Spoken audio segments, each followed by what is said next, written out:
Hi everyone, and welcome to the first of a series of videos I'm going to be sharing in the coming days. They're only short and, using some stories found in the Bible, are intended just to give you something to consider as we face into each day together, as we face into this new reality. So let me start with a question.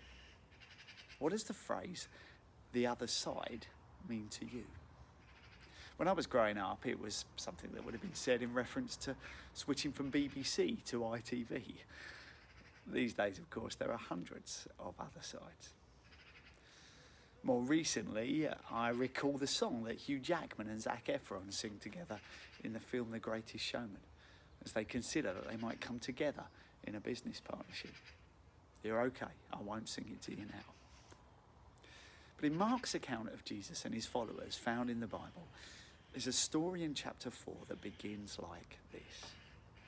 That day, when evening came, he said to his disciples, "Let us go over to the other side." Now here, the other side is a reference to the other side of Lake Galilee, away from the familiarity of the Jewish world in which Jesus' followers lived and worked. It was a journey that, for the experienced fishermen who made up some of those followers, would have likely taken only a couple of hours. Now, we're not told in this story what the response was to Jesus when he told these men, and possibly women too, that this was where he wanted them to go. We do know it was at the end of the day, one where they'd likely spent much of it acting as stewards as they managed the crowds of people who wanted to see Jesus. They would have been tired as they contemplated his request, maybe even thinking that they'd rather get back to normality, to be with their families for the evening.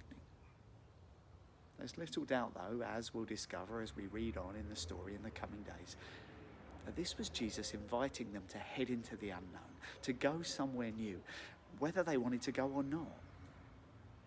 Now, I get the sense that the response of Jesus' followers has been the response that many of us have had to the coronavirus and this different way of living that's been forced upon us in the past few days. Do we have to do this? Why can't we just go on like normal?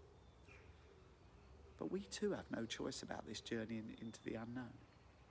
In my life, I've certainly never experienced anything like it. It's left me feeling way out of my comfort zone. I've found myself way more anxious than I normally would be. But again, I suspect my response is similar to those followers of Jesus. As I ask God why we need to face into Corona, I can hear myself echoing those early followers. Why do we have to go to the other side? Albeit, of course, the other side for us actually means staying right where we are.